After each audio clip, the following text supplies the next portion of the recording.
देख रहा है, एक अकेला कितनों को भारी पड़ रहा है। टीचर उसके पास था, मेरे पास गुलाल।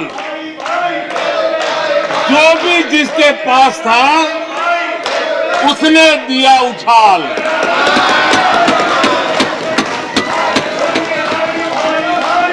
और अच्छाई है, जितना कीचड़ उछालोगे कमल उतना ही ज्यादा खिलेगा।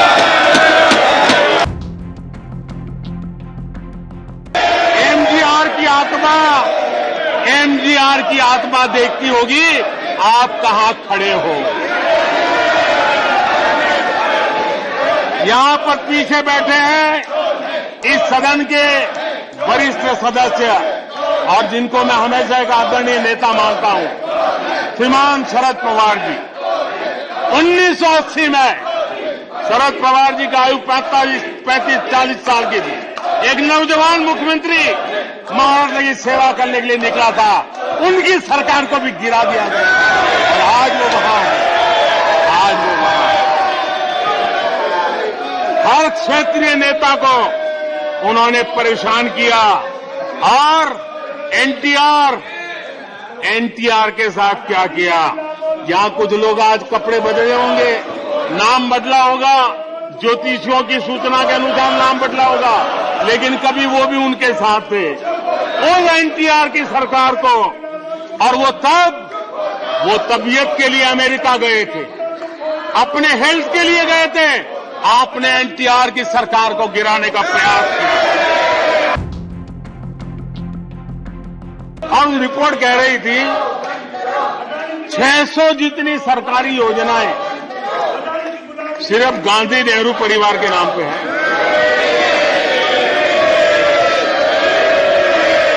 आदरणीय सभापति जी, किसी कार्यक्रम में अगर नेहरू जी के नाम का उल्लेख नहीं हुआ तो कुछ लोगों के बाल खड़े हो जाते हैं, उनका लहू एकदम गर्म हो जाता है कि नेहरू जी का नाम क्यों नहीं दिया।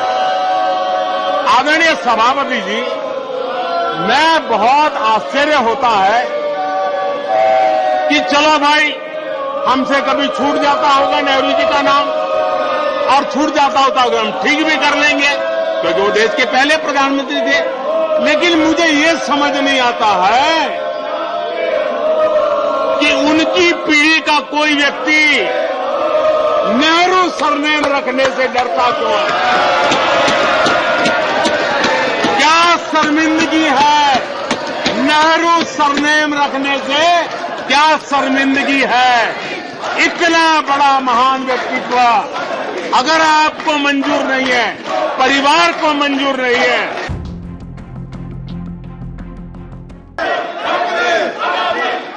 एक प्रधानमंत्री ने आर्टिकल 356 का 50 बार उपयोग किया, आधी सेंचुरी कर दी। वो नाम है श्रीमती इंदिरा गांधी का। 50 बार सरकारों को गिरा दिया।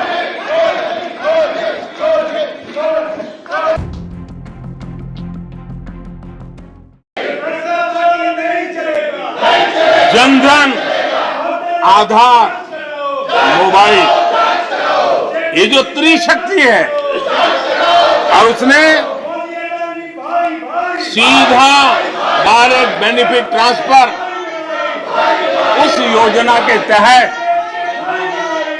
पिछले कुछ वर्षों में 27 लाख करोड़ रुपया इस देश के नागरिकों के बैंक खातों में ट्रांसफर किया।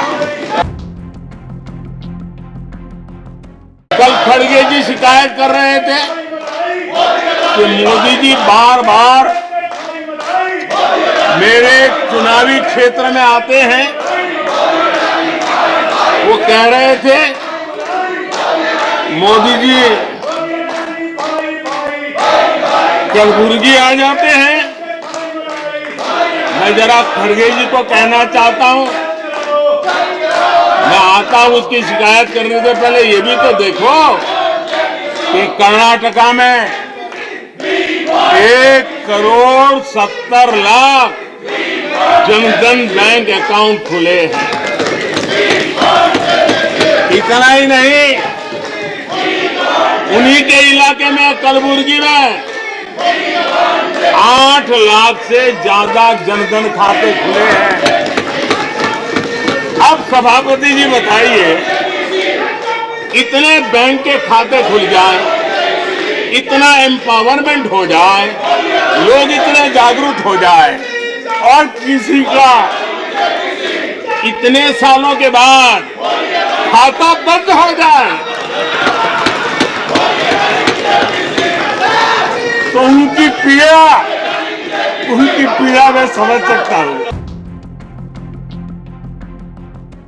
मैं कहता हूं, अगर सच्चा पंथ निरपेक्षता है तो यही है, सच्चा सेक्युलरिज्म है तो यही है।